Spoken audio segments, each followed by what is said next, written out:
حضرت علامہ ابن حجر مکی علیہ رحمت اللہ کوی فرماتے ہیں کہ جب میں چھوٹا تھا تو پابندی سے اپنے والد ماجد رحمت اللہ تعالی کی قبر پر حاضری دیتا تھا اور قرآن پاک کی تلاوت کیا کرتا تھا۔ ایک مرتبہ رمضان مبارک میں نماز فجر کے فوراً بعد قبرستان گیا۔ اس وقت قبرستان میں میرے علاوہ اور کوئی نہیں تھا۔ میں نے اپنے والد صاحب کی قبر کے قریب بیٹھ کر تلاوت قرآن شروع کر دی۔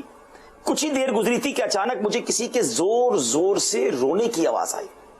یہ آواز ایک قبر سے آ رہی تھی۔ میں گھبرا گیا اور تلاوت چھوڑ کر قبر کی طرف دیکھنے لگا۔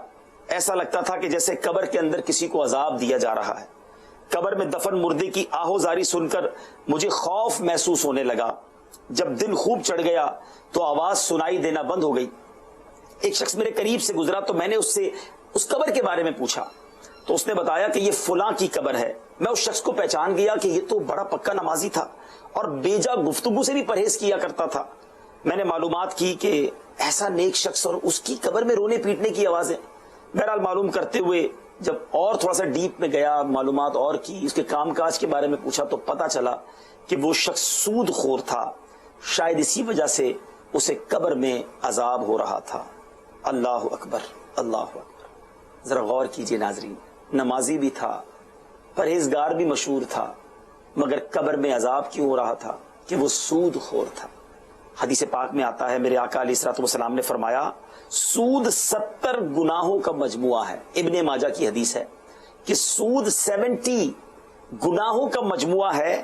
ان میں سب سے ہلکا یہ ہے کہ آدمی اپنی ماں کے ساتھ بدکاری کرے۔ کوئی امیجن کر سکتا ہے اس گناہ کے بارے میں؟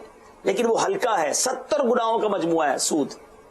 ایک اور جگہ نبی پاک علیہ الصلوۃ والسلام فرماتے ہیں سود کھانے والے، سود کھلانے والے اور سود لکھنے والے اور سود کے دونوں گواہوں پر لعنت میرے آقا نے فرمائی اور فرمایا کہ یہ سب گناہ میں برابر ہیں۔ اللہ پاک مجھے اور آپ کو فقط رزق حلال کمانا نصیب فرمائے، سود کے کام کاج سے پناہ عطا فرمائے۔